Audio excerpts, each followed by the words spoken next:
Good afternoon, everyone, and welcome to our webinar with Marcus Williams this afternoon. Marcus was with us previously, and today we're furthering our exploration of pioneering the US market and the circle of wholesale.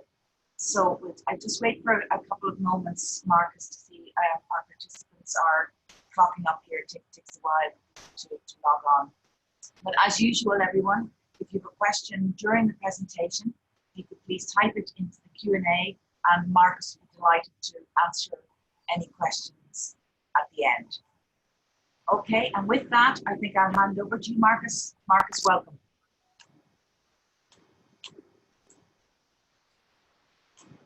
Great, Emer, thank you very much. Afternoon all. It's nice and sunny where I am, so I won't keep you long. Keen to get outside, as I'm sure you all are. Today I'm going to talk about pioneering the US market and the circle of wholesale. I'm going to zone in certainly on actually contacting buyers. To give you an overview of today's talk, basically the process is from the production of a piece to the US consumer making a purchase. And I call that a circle of wholesale. Some of you may have heard me discussing this at Showcase.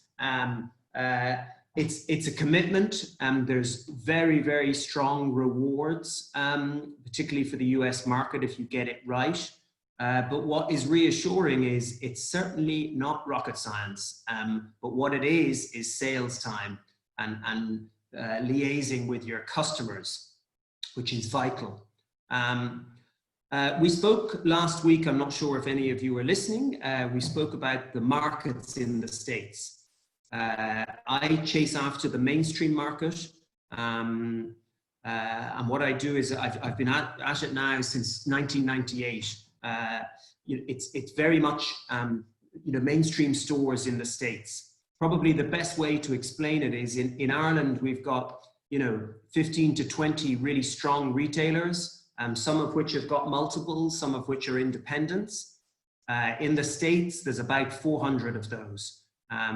If you were listening last week, and the presentation is available from Emer if you need it, and we did a breakdown of how to create your list of independents and multiples. I suppose the thing you need to take on board with this is you are going to have face-to-face customer time, and you are going to be cultivating relationships, just like you would be if you were developing your business in Ireland or the UK or continental Europe.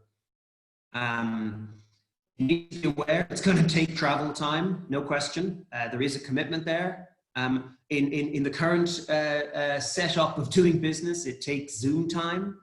I've been on a number of times, I've been talking to customers via Zoom or via just the phone. The other area that I want to expand on as well in the presentation is it does take sample packs, and I've had some success in that. But I'll touch base with that during the presentation. So I suppose you need a plan. You've got to have your US dollar pricing. And if you want to revert to that at a later date, I can circle back with you on that. There's duty, there's shipping, there's exchange rates. It's quite an easy thing to put together. A lot of people are kind of daunted. Oh, am I going to pay too much? What's the exchange rate? But there are some very structured models that you can apply to that. And once you know that process, and it's not rocket science. Once you know that process, it's very easy to apply. I think, in terms of approaching the States, you need an annual plan, and I would be thinking 3 years in a row to begin with. This is not something for 6 months to a year. You need a long-term strategy, and you need the resources for that. That can come from the Design Council itself, who are very good at providing subsidies. They're running a current program called the US Advantage. So I suppose, I do 6 trips a year. I think 3 to 4 is enough. you need to be doing those 3 or 4 trips. During those trips, you'll end up getting 12 to 15 meetings. So the way I put it to you is you get face-to-face meetings with around 45 plus buyers.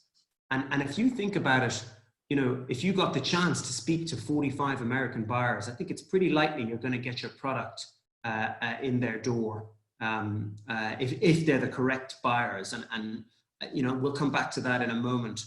But you know, that's the kind of commitment you need to be on board with.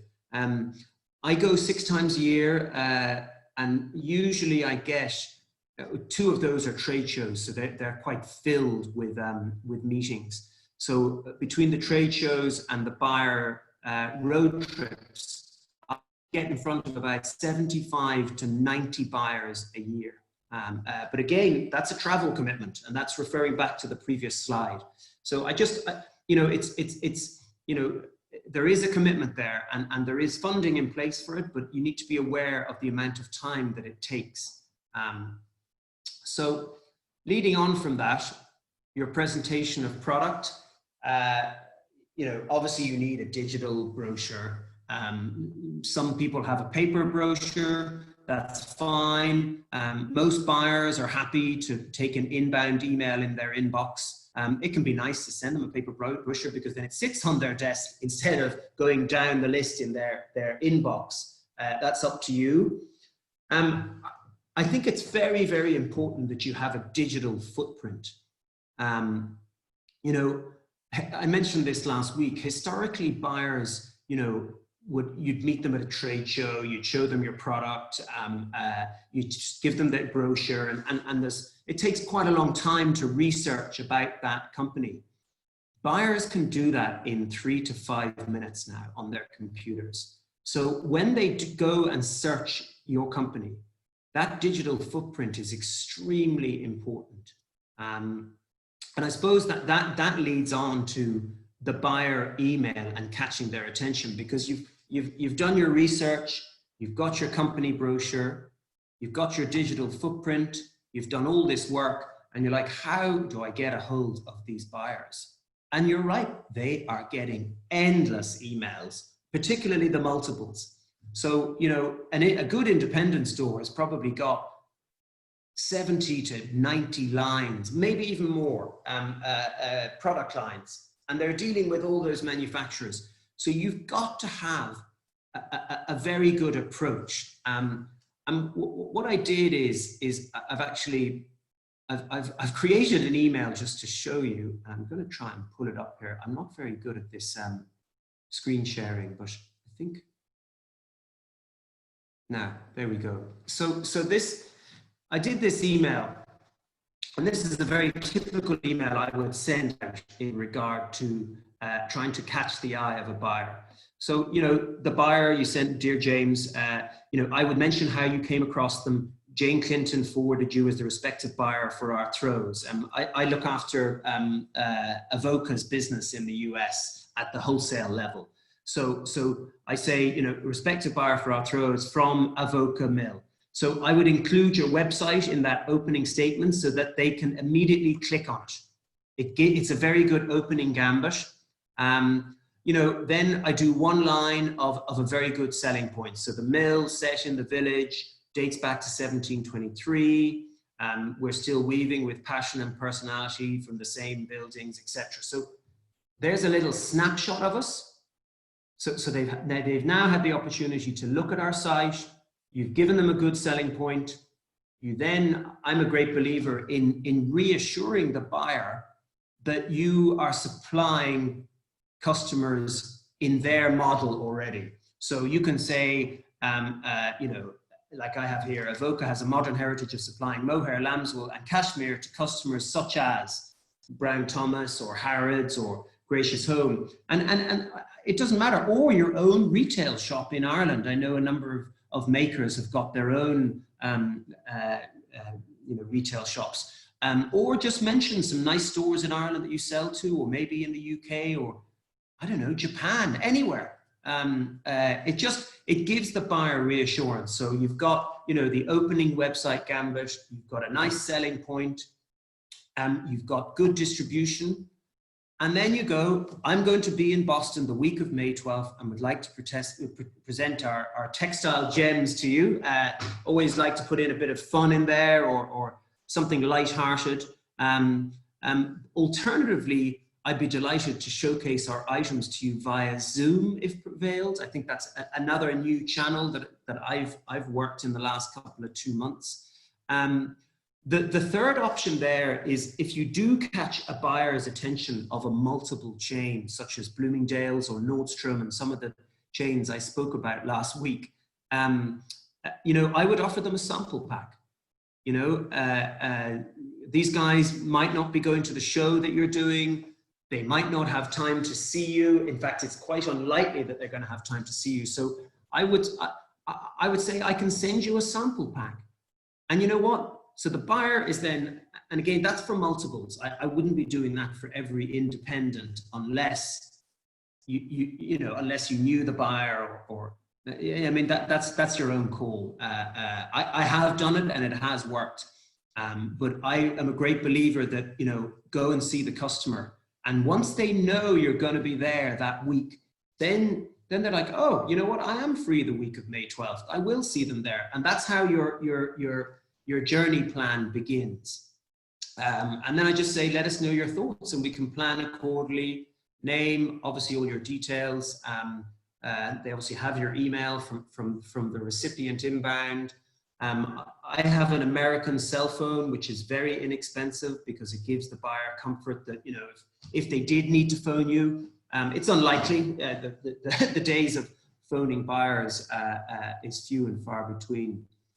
So it's a very good, simple, it's not a history of your company. It's not a novel. They've no interest in big, long emails. They don't have time. It's short and succinct, and they can learn a lot about your company in that window of opportunity that they've been given.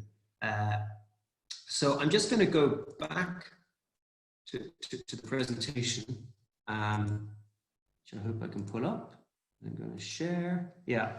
So that's buyer email and catching their attention. I would also, you know, you've mentioned there that you're traveling from Ireland. That's very important. And as I say, Zoom and sample pack. So I've just mentioned those bullet points so that you can mention that to the buyers, because you know what? When a sales agent or a sales rep or whatever you are in your company, whether you're a one-man band or a 20-man band, you know, it's whoever's going. The knowledge, if the buyer knows you're coming from Ireland, I mean, they're going to give you, that's quite likely. They're like, wow, fair play to them.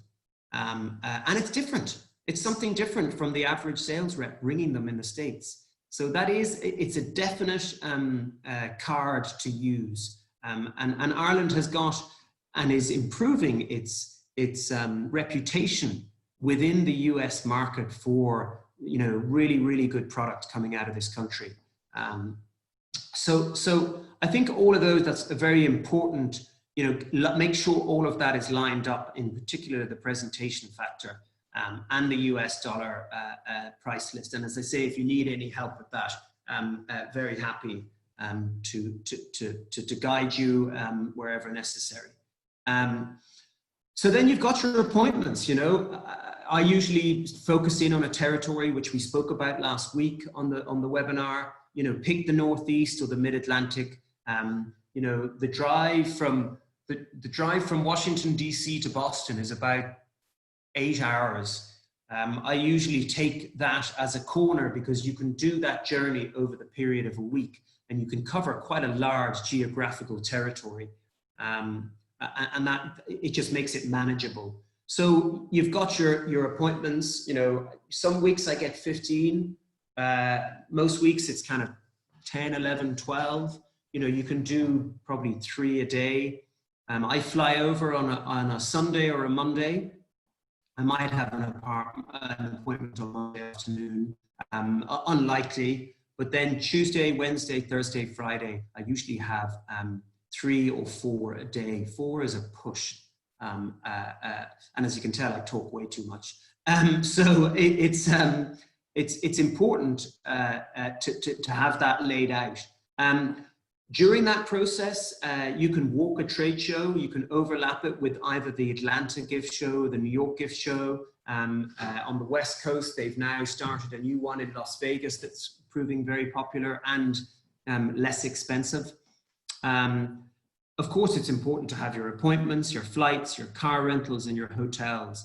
And they do add up, those costs. You know, the weeks I spend on the road in the States cost between €2,000 and €3,000 between the flights, the car rentals, hotels. I mean, I have a brother who lives in the Northeast. I do stay with him. If you've got family and friends, it's a great help on the hotel.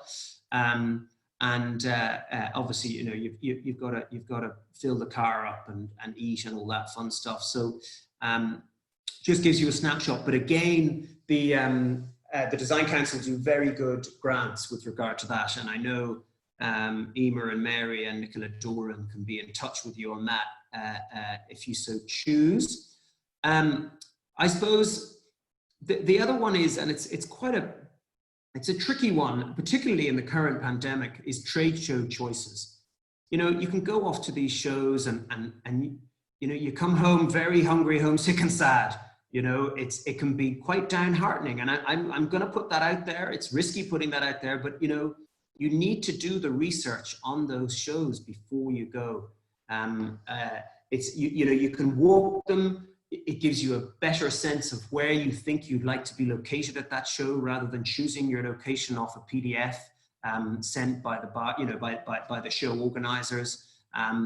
Very similar layouts to Showcase, just much bigger.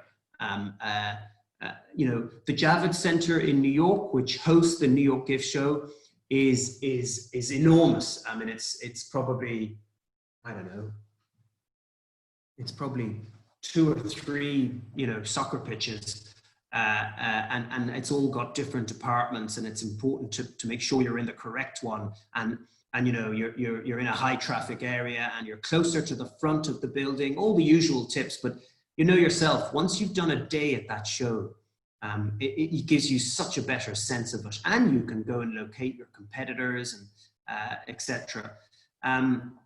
As I said, the New York show is every February and August. They've actually got a small rival has just set up on the other side of Manhattan at the same time, which is the Shop Objects, which I know the Design Council are involved with organizing a stand for manufacturers. It's proving, actually, the competitor show is proving very successful and is less expensive. I've done the New York show for 21 years. I've had some amazing shows. I've had some awful shows. But the thing to do is stick with it and improve all the time. I think there's definite locations that you need to avoid. And again, I can help you with that. In terms of costing, they have 2 options. A 3 meter by 3 meter, which they call it a 10-foot by 10-foot booth. You can either buy just the blank space, that they call it pipe and drape, and you can set it up on your own. And that works out at, like, I think it's around $7,500 US, maybe a bit more. The alternative is they will build you a hard wall 10 by 10. And that's what I do. The hard wall is 7,000. The one without the hard wall, the pipe and drape, is about 5,300. So I go with the hard wall. It means you can hang stuff up. It gives you a frame, and you know, you can exhibit things. You can hang your branding and your marketing posters. In addition to that, there is the shipping of your product, and there are certain shortcuts to making sure you don't, you know, do that the expensive way. Just to give you a heads up, there are loads of different ways of doing it. Some are a complete rip-off. Some are very economical. And again, I can help out with that. You know, your hotel and your flights. It's a $10,000 exercise, and that's just a fact. You need to factor that in, and again, the Design Council are there to help with that. There is the Atlanta Gift Show. I did it for 12 years and then I pulled out, and then I went back 2 years ago and did it 3 times. It's good. It depends on your product. Again, you know, I sell quite a lot of textiles, and the textile business, particularly out of Ireland, is much more favorable in the Northeast because it's cold at winter time. Florida, it doesn't get that cold down there, and neither, you know, in the South and in Texas. So it's not a strong product category for those states. Certainly not as strong as the North. You know, you don't take your mohair throw or your lamb's wool throw or your cashmere throw or scarf to Spain on holiday. So it's not going to sell in Florida either. So that's just a tidbit on that sector. But Atlanta has got serious buyers, and the big guys tend to go there. So it depends on your product category, but again, I can help out with that. The Vegas show is very handy. It's a lot less expensive. I think it's more kind of 4,000 to 5,000. On top of that, they allow you to leave all your items in the booth free of charge between the shows. Now, it's not as strong as Atlanta and New York, but it is getting stronger all the time, just to give you the snapshot on that. So then there's the logistics. You've done all this. You've got your customers, you've got your appointments, you've made some sales, you've got your price list, and now you've got to ship it. There's various options on this. I mean, I use DHL. They ship every day from Ireland, and the turnaround is incredible, as a lot of you may know. You know, orders leave manufacturers in Ireland on a Monday. They're with stores on a Tuesday, sometimes on the East Coast, or Wednesday or Thursday further afield. Obviously, that's hingent on clearing customs, but that's the general turnaround time with DHL and FedEx. They tend to be a little bit more expensive. There are some very good shipping consolidators out there that I've got the names of as well that would be very well renowned within our sector. Definitely worth contacting. They can be a little bit less expensive, possibly. So that's another option. You know, further down the road, 2 of my manufacturers now warehouse in the US. So there are endless third-party logistic warehouses in the States that you can use. So again, very much worth researching that. And I've got names of people and contacts there if you need them. So what they provide you, you get an order into your computer in Ireland, you forward it to these guys, and they do the pick and packing for you. Tends to run kind of 7-8% of wholesale, but that is variable depending on the cost of your product. So there's some really professional ones, and there's some really good ones who are very well versed in our industry. And it's very handy to have those people on board because they know the ins and outs. And that's as far as it goes. I mean, that's as I say, that's the circle of wholesale. There's a lot to it. There's a lot of moving parts. In terms of payments, all independents pay with credit cards. They will give you a credit card either at the show or on the road. It always makes extra work when they say, here's my order, and phone me for the credit card when it's time to ship. It's a pain. You know, you've got to ring the customer, you've got to send them an email with the invoice, which is fine and totally normal, but then you have to ring them for the number because people are very concerned about sending the emails back and forth with their card numbers. So it tends to be a phone call. So there's a little bit of extra work done there. I try and get the card number off them either at the show or when I'm writing the order, and then you guarantee them that you won't charge the card until they have approved the invoice via email, but at least you have the card number at that point. So that's important. With the multiples, you know, it tends to be net 30, net 60. You know, you're not going to get the card number for that. I would be very wary about giving terms to independents. You know, maybe after a couple of years, and I do, but only after knowing them for a few years and that they've got a very reputable reputation. So look, that's it. I'm very happy to field some questions from you. There's a lot out there. Very happy to help where I can. You know, a lot of people are like, oh my God, that's just so much. But you know what? I've been doing it for 22 years, and it's really, really enjoyable. The trips are great fun. You meet a lot of really interesting people. You know, I've often laughed with people. You know, you do business with people in Minnesota, and you do business with people in Texas, and it's like the difference of meeting somebody in Ireland or in Greece. You know, they're that far apart, and their cultures are that different, despite they've got the same federal government. They're completely different animals. I mean, it's just a great experience. I would certainly zone in on one territory to begin with in the first year or two, and then expand. Now you'll get stores from all over the country at the trade shows, but in terms of just you know, put it this way, from between Washington, New York, and Boston, which is those three areas, and the various metropolitan districts in between them, such as Philadelphia, you know, Providence, it's like 50 million people, you know, and that's within an 8-hour driving distance. I mean, there's a lot of people in a very short space, and that is hugely opportunistic as well.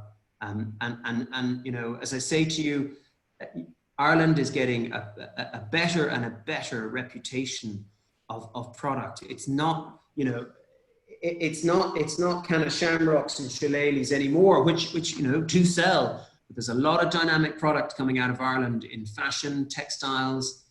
You know, there's always been the good crystal, ceramics. So there's huge opportunity there for the manufacturers. Marcus, so anybody? I have a question.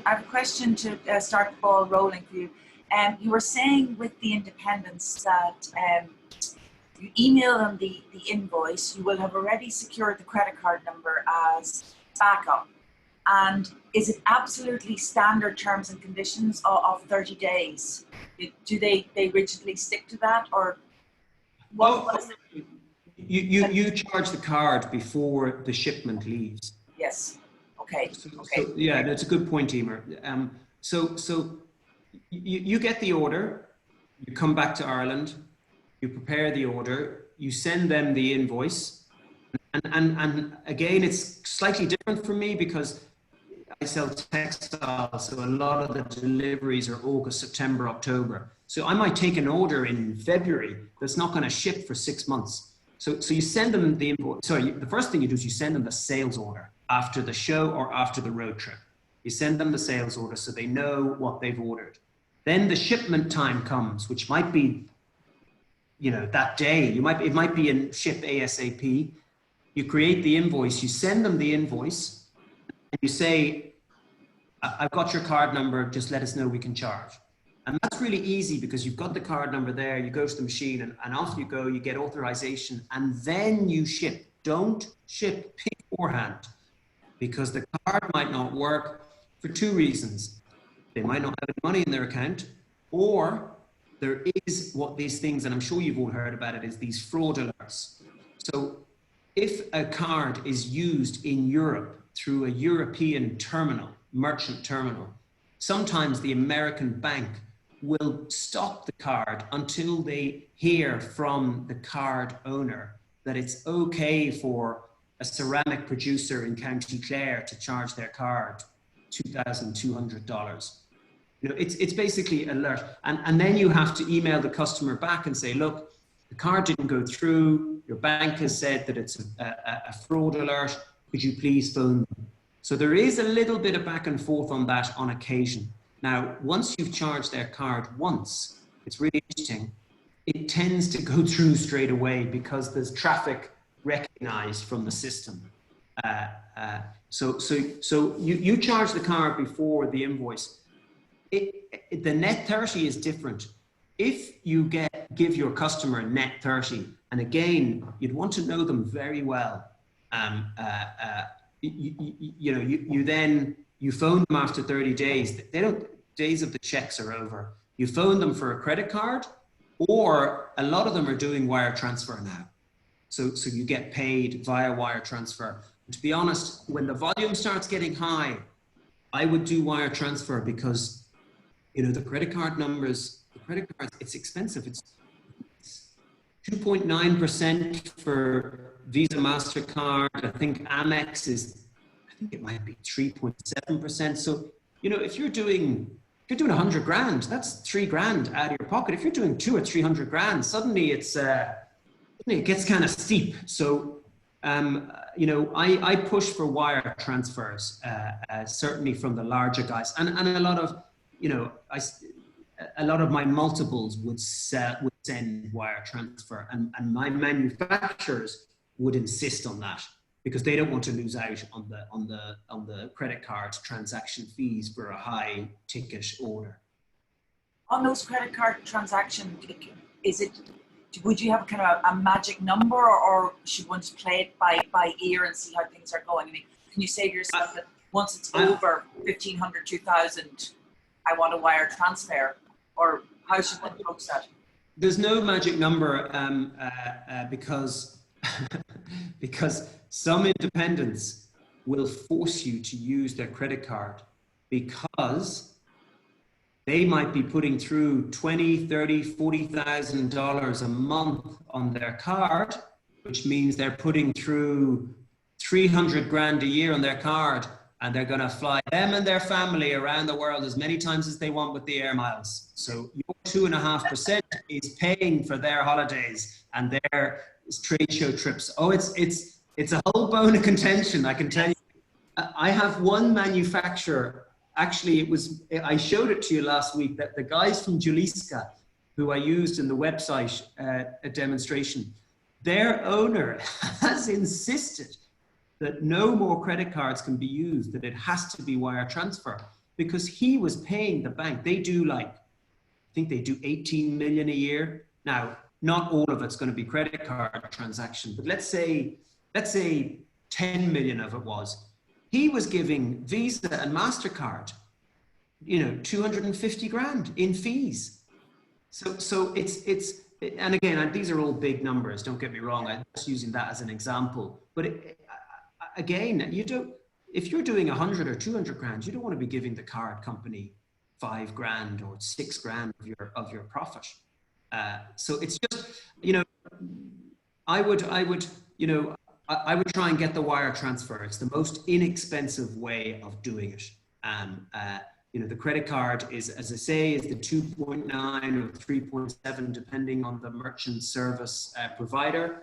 And that's, and even these days in Ireland, if you get an American dollar check, I don't know, there's so many fees. The bank imposed so many fees on it now. So I would, but you know, definitely you need your credit card terminal. Do that. I mean, there's other methods. I mean, you can get it through PayPal.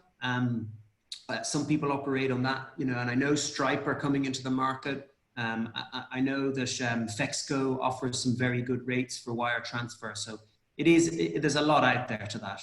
Yeah, and it's really important because that 2.9, you know, makes a difference. I mean, I know you're talking multiple million euros there, but to someone, you know, even if it's 800 or 1,000 euros, that's a significant hit, isn't it? Put it this way, if you spent 3 years building up your business in America and you suddenly got to, I don't know, 300 grand, and the credit card company was taking 9 or 12 grand of that, that's 2 lovely family holidays that you're missing out on. Marcus, it's also a stand at your next trade show, isn't it? Look, look, there's so many different parts to all of this. You've got to be economical and savvy in as many aspects as possible. Okay, I have one here, silk scarf maker, and she feels that her products are expensive to make, so sending sample packs won't work for her cost-wise. Is there any other method she could use or channel she could use? You know, it's a good question. You know, I have come across it. look, you've got a nice brochure, you send the brochure. You've either got to go and see them, or you've got to be doing the shows to get the order. Or you can do the Zoom call. That's an option as well, and get the order. Some buyers will, if you send them the pack, they will send it back. You know, if you can get that guarantee for them that they will send it back, then good and well. And I have had samples sent back, loads actually. So there's that option. Otherwise, you know, I mean, you can send them a swatch. I've done that in the past, but I just feel, you know, by the time you've sent the swatch, you might as well send them the whole piece.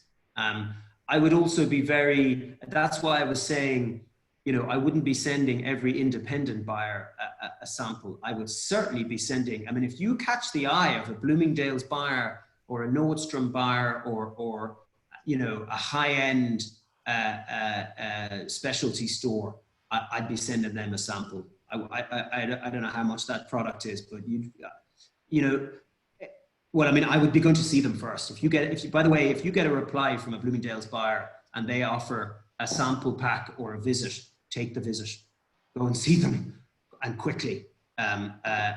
You know, that would be without question my first priority, because you'll get much more airtime. But if you just get sample pack and it's a multiple, I would definitely make that investment and then ask the buyer, say, look, I really need this back. And they will. Actually, the Bloomingdale's guys are pretty good at sending it back. Good. Here's an interesting one. We have somebody in LA who is up early. They're a Boston-born, LA-based, and working on launching an online store for modern Irish home goods. Thatchgoods.com. I'll follow up by email as well, but I'd love to learn how I can better connect with Irish makers. I'm having mixed results in my outreach right now, which is understandable considering the world right now, okay? And this lady says that she's available for Zoom calls, and she's hello@thatchgoods.com. Well, I would love to talk to you. Email me first. Don't email the others. Email me first. I'm just kidding. I'm kidding. I'd be delighted. Send on my email, and Emer, if you could send that email. And well, I mean, you know, that's not up to me, but I'm sure every manufacturer in Ireland on this call would like to hear from that lady, and I certainly would. And I'll send you all my wholesale information. I suppose the first point of contact there is obviously maybe, you know, attend showcase, or, you know, talk to a few of us, you know, talk to a jeweler, talk to a textile, talk to all the different elements of Ireland exports, and then you'll begin to, you know, I'll pass on names of jewelers and other textiles and ceramics and glass, and you know, once the interesting thing about the Irish manufacturer is once you're in with one, you'll be in with the rest very quickly, because it's a very small community, the manufacturers. That's very true. And the Design Crafts Council will be interested, Marcus, in helping as well. And as you've been so open on this, here's an open mail shot then, the rest of our audience. It's hello@thatchgoods.com. So I hope you're not absolutely bombarded with those. Okay. I'm writing it down here. Yeah. I'm completely. Okay, I have another one here, Marcus. Yeah. Can you hear me there? Okay. Yeah. Okay. Hints on the best way to get appointments with a buyer. I would have an attachment of your brochure that's less than 3 megs. I would have, some people include an image of a very strong selling item in the body of their email if the buyer doesn't have time to click on your site. And just a catchy, no long emails, something very catchy in the opening gambit. Something, you know, I find that, you know, a lot of US consumers who are traveling and spending holiday time in Ireland really, really enjoy my product. You know, something that is different. So then the buyer goes, okay, these guys are making something in Ireland. US consumers like it. And you know what? I would like that in my store because nobody else has it. The huge thing, guys, is the exclusivity, and it's not on the high street. I mean, now everything is so accessible. Every high street in the States looks the same. They've all got those high profiling branded products. And I'm on those streets regularly, or the high-end malls. You wouldn't know where you were once you're inside them. They're all so similar. Now, they're beautiful and they're very nice places to shop, don't get me wrong. But these buyers are looking for something that nobody else has. And that is more pertinent than it has ever been because of their access to knowledge at their fingertips. So it's so important to mention that you know that your product is liked by US consumers, and it's not everywhere, you know, and you'll give them an element of exclusivity to begin with. I always find, you know, it's fascinating. The stores, the products that sell well on Nassau Street in Dublin, they're going to sell well in America because that street is riddled with Americans for most of the year. And so therefore it couldn't be a better template test case. So share that data with them, share that data, but only in a snapshot. Don't be sending out novels to them because they lose interest. And that's why I highlighted that email, is to keep it to 3 or 4 succinct sentences. And that's how you'll catch their attention. And again, listen, I've done it. And again, this is probably not relevant, you know, or could be relevant to the question about the high-end item. I know that it can be expensive sending out items that are super expensive, but you know what? If you've got a product that wholesales at 50 or 100 bucks, wholesales, and the shipping is 30 or 40 bucks, I would just get the name of that buyer, make sure it's the buyer, make sure you have the right address, and just send them the sample pack. If you know, it's worth it. It's you know, if you can't get the attention of a big buyer, and I wouldn't be doing this for independents, but for the likes of Bloomingdale's and Nordstrom and Dillard's and all these guys, there's loads of them. It's you know, it's very, if they got a little surprise on their desk, great. And put it in a cart. Obviously you've got to put it in a shipping carton to get it there, but you know, put it in a cool little suitcase, put it in a cool little old Apple box, or make it look different instead of another carton with more peanuts and more plastic. I mean, obviously you've got to ship it so that it's not going to break or get damaged in its journey to the buyer. But put something quirky in it. You know, I mean, a handwritten note helps. But, you know, I would often send, you know, samples inside a sort of groovy vintage suitcase or you know, an old Apple box. So when the buyer opens the box, they're like, oh my God. And that, it makes a huge difference. So I have another lady here, and she's a one-person band, nice business she has actually. And she'd love to start to dip her toe in the American market, but is completely daunted. So some words of confidence, Marcus, please, that scenario. If you've got, I think the key there is to build a sort of a target list of 20 or 30 stores in a territory, and so think of it like you're targeting Leinster, or you know, so go to the Boston area, or you can go a bit bigger and do New England. Or you can do the Mid-Atlantic, which is kind of New York, Philadelphia, and Washington, D.C. So hit that quite succinct territory, find 20 or 30 very good stores that you're happy with and that you can research, and then pick up the phone and ring them and say, look, hi, I don't know what this lady's making, but I'm a manufacturer from Ireland, and I know my product sells really well to your American consumers. I'd love to send you my brochure. I'd love to send you a sample. I don't know whether they're willing to travel, but you then have a little territory. It's like, as I say, it's like Munster or Leinster. It's not I think people have this perception, and they're right. It's like, oh my God, where do I start in America? Oh, it's like, but if you pick a small territory, these territories have got like, I mean, I think Boston's got 6 million people in it. That's the whole of Ireland. And it's 20 square miles. This is, zone in on those areas, and you'll find the stores. They're so easy to find online. I'll give you an example. I was in Washington last May, and I have no store for Avoca for the clothing. I have stores for the throws and the scarves in Washington, DC. So I just Googled high-end clothes, and I came across this store called Everard's, and that's just what popped up on my screen. And I went out to them and I dropped in, ended up becoming great buddies with them. They're doing great business, and they came to showcase. Some of you may have met them.